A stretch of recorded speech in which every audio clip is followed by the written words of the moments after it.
गुलाम फरीद को डाकू किरदार दिया उसको, जो कि कंपनी से मेरी अम्मी के घर जा रहे थे तो उनके हाथ में डाकू नहीं लगे तो उन्होंने गुलाम फरीद को डाकू किरदार दे दिया। FIR पक्की काट देते हैं, वो घर वालों का इंतजार भी नहीं करते हैं कि कोई आता है इनका मरा जीता या कोई नहीं आता। इन लोगों ने जो इल्ज़ाम लगाने थे वो इन लोगों ने फ़ौरन से लिखकर और इन लोगों ने पक्की FIR काट दी। उन्होंने अपनी ज़िंदगी पूरी ख़राब कर दी, दहशतगर्द बना दिया इन लोगों ने।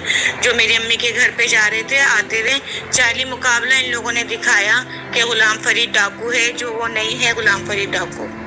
14 साल से वो मेडिसन ब्रुक्स फार्मा में गुलामी करते हैं, मुलाजिम ही हैं। अगर वो डाकू होता तो वो किसी की गुलामी नहीं करता। अच्छा, अब ये बताइए, अब आप SHO साहब को माफ़ करने जा रही हैं ये तमाम तर चीज़ें, वो ख़ुद अपने बकौल आपकी अपनी ज़बानी कि आप कह रही हैं कि उन्होंने मुझसे माफ़ी मांगी, 10,000 रुपये वो देते हैं आपको, इसके कपड़े बनाओ, तो क्या आप SHO साहब को माफ़ कर रही हैं? कभी ज़िंदगी में माफ़ नहीं करूँगी उनको। अच्छा। मेरा बच्चा तलक उनको माफ़ नहीं करेगा। अच्छा। कभी नहीं करेगा, क्योंकि उन्होंने बहुत जुल्म किया मेरे आदमी पे, बहुत जुल्म किया, उसकी ज़िंदगी छीन ली है। अच्छा। किसी काम का नहीं रहा, वो किस काम का, सिर्फ उसका सांस तो चल रहा है। मेरे मियाँ का हाल देखो क्या किया है उन्होंने, देखो किसी काम का नहीं है। नाज़रीन, ये वो शख्स, अगर मेरे कैमरे में दिखा दें, हम आपको इसकी फुटेज आवाज़ा करेंगे ज़रूर यकीनन। इसके साथ ये देख सकते हैं किस तरह से, किस बेदर्दी से इसको मारा गया। अगर ये बेकसूर है और था तो यकीनन इसके साथ जुल्म हुआ है, जो कि इसका अजाला होना चाहिए। भी पूछते हैं, बड़ा बच्चा इस काबिल है कि वो अपना बयान दे सके। जी बेटा, क्या कहना चाहोगे?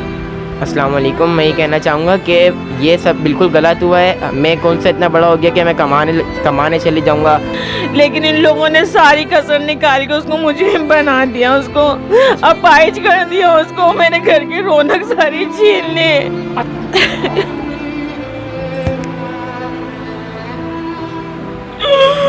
अच्छा मेरी बहन, सब्र करें, अल्लाह ताला सब्र करने वालों के साथ है। हमें इंसाफ चाहिए। ऐसे SHO आज़म गोपांग साहब के जैसे SHO जब आएंगे और बेगुनाह लोगों को क्या कहते हैं फंसाएंगे, तो फिर कौन कौन बच्चा ऐसे जी पाएगा? क्या सब बच्चे भीख मांगेंगे? इसलिए मैं दरख्वास्त करता हूँ इस अवाम से जो ये न्यूज़ देखेंगे और सरकारी मुलाजमीन से जो ये न्यूज़ देखें, उनसे मैं चाहता हूँ इंसाफ दिलवाएं हमें भी, और खुदा न खास्ता अगर आगे किसी के साथ ऐसा होता है तो उसे भी इंसाफ दिलाएं। ऐसे SHO को कभी भी किसी भी सीट पे ना बिठाएं। आप ये बताएं, अफसरान बाला जो कि बहुत अच्छे हैं, खुदा तरस हैं, और उनसे क्या रिक्वेस्ट करेंगी? मैं उनसे इंसाफ चाहूँगी। इंसाफ किस? अपने बच्चों के लिए चाहूँगी, अपने लिए चाहूँगी। इंसाफ चाहिए मुझे, उसको सज़ा मिलनी चाहिए SHO को। अच्छा। क्यों? क्योंकि उसने मेरे मियाँ के साथ जुल्म किया है। अच्छा। मेरे बच्चों के साथ जुल्म किया है, उसने मेरे साथ जुल्म किया है। अच्छा। SHO आज़म गोपान साहब आपसे माफ़ी मांग रहे थे, तो आपने क्या कहा? हमारे पापा बेगुनाह बेकसूर को सजा मिली है, वो भी बहुत बड़ी मिली है। खुदा करक करे लोगों को नजर करे, आसमान देगा। क्या हम भीख मांगेंगे अवाम के आगे जाके? हमारे वालिद साहब माजूर हो गए। हम किराए के घर में रहते, 10,000 रुपये हमारे घर का किराया है, हम कहाँ से लाएंगे 10,000 रुपये?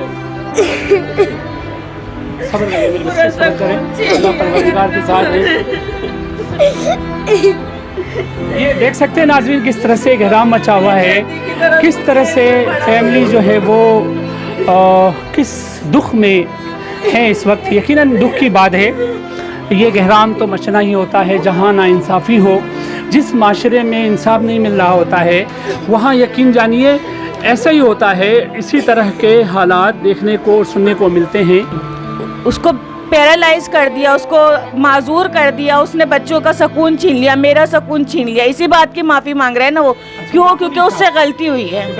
डाकू नहीं था, फरीद डाकू नहीं था। मुझ पे रहम करे फरीद भी, और आप भी मुझ पे रहम करो। अच्छा। उसने कहा 10,000 रुपया आपको किस्मत में देता है वो, इसके आप ईद के कपड़े बनाना। अब इस बच्चे की इस उम्र में ये ट्रेजेडी मिली है। अब मुझे बताया जाए कि कौन इंसाफ देगा इनको? अब इनका वालिद एक तो क्या है माजूर हो गया, दूसरा ये सुना है ATC में उसका केस चलेगा।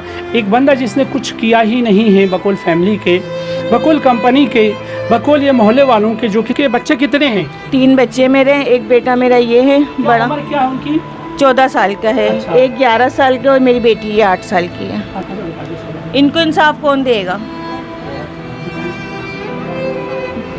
इनको इंसाफ कौन दिलाएगा? ऐसे जो अंकल, जैसे आपने हमारे पापा को गोली मारी, आप ऐसी गोली खाएं और आप भी ऐसी जाके लेट जाए। हमारा कोई कमाने वाला नहीं है, हम आपको 1 लाख रुपए देंगे, अल्लाह ताला आपके बच्चों को भी ये दिन दिखाए। हम आपको भीख मांग के 1 लाख रुपए ला के देंगे, आप भी गोली खाएं, ऐसी जाके लेट जाएं। जैसे आपने हमारी मम्मा को 10,000 रुपये दे के आपने हमारी मम्मा को चुप रहने को कहा, ऐसे हम आपको, आपकी वाइफ को और बच्चों को 1 लाख रुपए देंगे, आप गोली खाएं और जाके जैसे हमारे पापा को आपने मासूर करा वैसे ही आप भी गोली खाएं और आप भी जाके लेटें, ताकि अल्लाह ताला आपके बच्चों को भी ये दिन दिखाए। जी नाज़रीन, अस्सलाम वालेकुम। पाकिस्तान प्रोग्राम माज़रत के साथ फ़िदा पाकिस्तानी हाजिर खिदमत। इंसानी हकूक़ की बालादस्ती के लिए प्रोग्राम माज़रत के साथ की टीम हम वक्त तैयार रहती है। जहाँ कहीं भी कोई नाइंसाफ़ी हो, किसी भी मज़लूम की दादरसी हो, हम अपनी पूरी कोशिश और जहद करते हैं कि वो दादरसी की आवाज़ हुकाम बाला और आला ऐवानों तक पहुँचाएँ, ताकि उस मज़लूम की दादरसी हो। बेसिकली जिस माशरे में हम रहते हैं, उस माशरे में नाइंसाफ़ियों का एक भरमार है। हमारी ख्वाहिश है कि इंसाफ सबको मिले, बराबर मिले, गरीब अमीर का फ़र्क ख़त्म हो, मगर ग्राउंड रियलिटी जो है वो बिल्कुल उससे बरक्स है। ज़मीनी हक़ाइक़ पे असल बात होनी चाहिए। आज मैं थाना कोरंगी की हदूद में मौजूद हूँ, जो कि रिहाइश है अवामी कॉलोनी की हदूद में इस मुतासरा फैमिली की, और मामला हुआ है थाना कोरंगी की हदूद में, जहाँ एक शख्स गुलाम फरीद उमर है, जिनकी 43, वो जॉब से आ रहे होते हैं। वहाँ पर कोई डकैती ऑलरेडी वहाँ पर हुई होती है, और ये साहब आते हुए इन पे गोली लगती है, और खुल्लम खुल्ला डाकू साहिबान जो है वो खुल्लम खुल्ला वहाँ लूट रहे थे। ये तेज़ी से आते हैं, कहीं ऐसा ना हो जिस तरह से दूसरों को लूट रहे हैं, इसी तरह मुझे भी ना लूटें। इनके पास 2 मोबाइलें होती हैं और कुछ कैश होता है, जो कि मुतासरा फैमिली ख़ुद अपनी ज़बानी बयान करेंगी।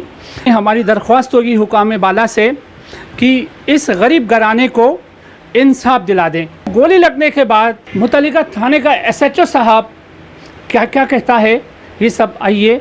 उस मुतासरा शख्स की वाइफ हमारे साथ मौजूद हैं, और ये छोटे छोटे बच्चे हैं, ये उसका बेटा है, ये बेटियां हैं। जो मुतासरा शख्स हैं उनकी वाइफ से हम जानते हैं दरअसल ये वाक़या किस तरह पेश आया। जी अस्सलाम वालेकुम। वालेकुम अस्सलाम। जी मेरी बहन बताइएगा ये वाक़या कैसे पेश आया, जो आपके शोहर, उनका पहले नाम बताइएगा और फिर उसके बाद थोड़ी सी डिटेल बता दें कि वाक़या दरअसल कैसे पेश आया, और आपके शोहर थे कहाँ? कंपनी से निकले और हम मेरी अम्मी के घर पे गए। नाम क्या है शोहर का? गुलाम फरीद नाम है उनका। अच्छा। कंपनी से निकल के मेरी अम्मी के घर गए, बस रास्ते में ये हादसा हुआ तो मुझे फ़ोन आया है कि मुझे गोली लग गई है, जिना पहुँचो बस। मैं उनकी वाइफ हूँ, और हमारे साथ बहुत ज़्यादा नाइंसाफ़ी हुई है। मेरे छोटे छोटे बच्चे, मैं बहुत ज़्यादा परेशान हो गई, अब मैं तो थक गई हूँ अपने आप से भी। तो मुझे मेहरबानी करके मुझे इंसाफ दिलाया जाए। बस किराए का घर है, बहुत नाइंसाफ़ी मेरे साथ, कोई नहीं सामने आ रहा मेरे भी। अल्लाह खैर करेगा, परवरदिगार की ज़ात हक और सच के साथ चलने वालों के साथ है। बेटे में बस परवरदिगार के आसरे पे बेटे के मुझे इंसाफ चाहिए, बस मुझे इंसाफ चाहिए, कुछ नहीं चाहिए मुझे। और कौन मुझे इंसाफ देगा, कौन नहीं देगा, मुझे कुछ नहीं पता इस बारे में। मेरे छोटे छोटे बच्चे, मेरी खुद की तबीयत सही नहीं है, मैं तो हिम्मत हार चुकी।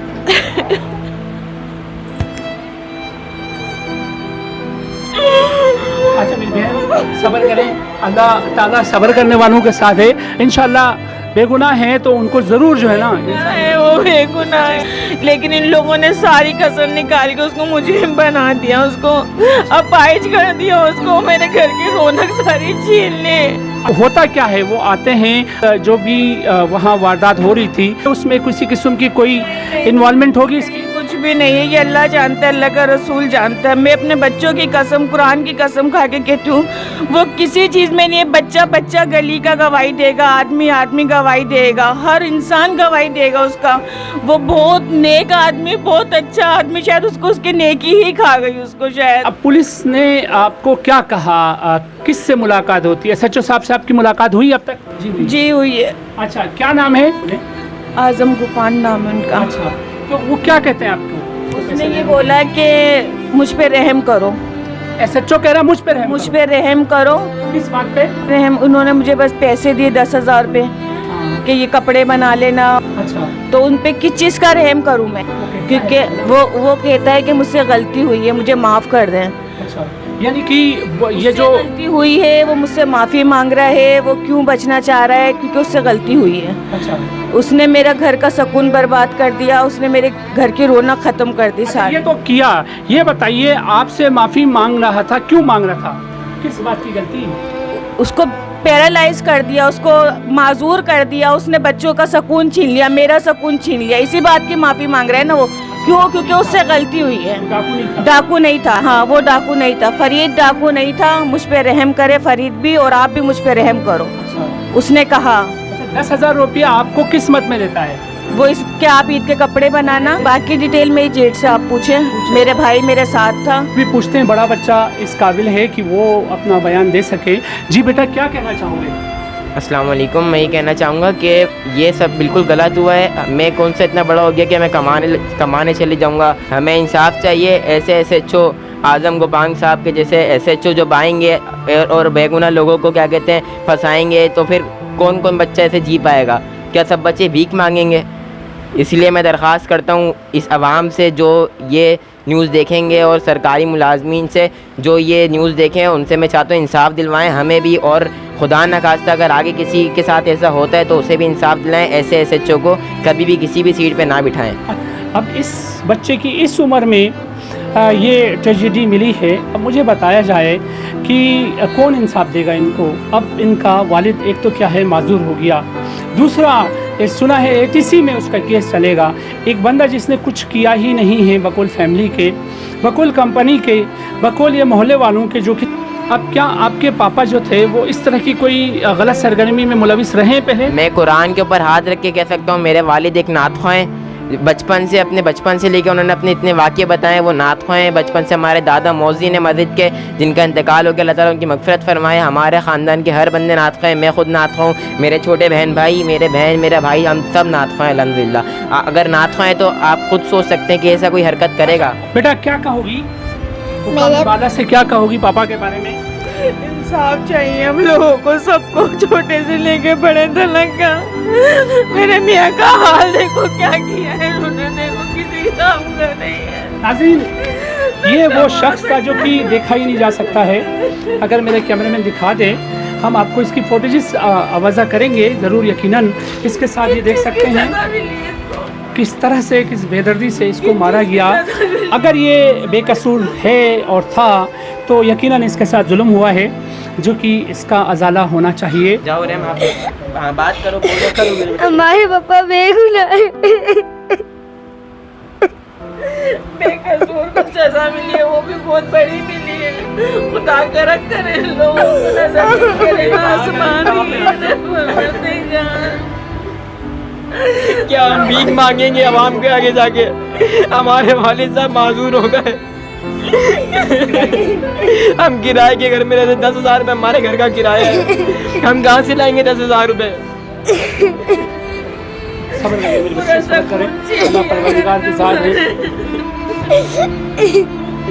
ये देख सकते हैं नाज़रीन किस तरह से घराम मचा हुआ है, किस तरह से फैमिली जो है वो किस दुख में है इस वक्त। यकीनन दुख की बात है। ये गहराम तो मचना ही होता है जहाँ नाइंसाफ़ी हो। जिस माशरे में इंसाफ नहीं मिल रहा होता है वहाँ यकीन जानिए ऐसा ही होता है। इसी तरह के हालात देखने को, सुनने को मिलते हैं।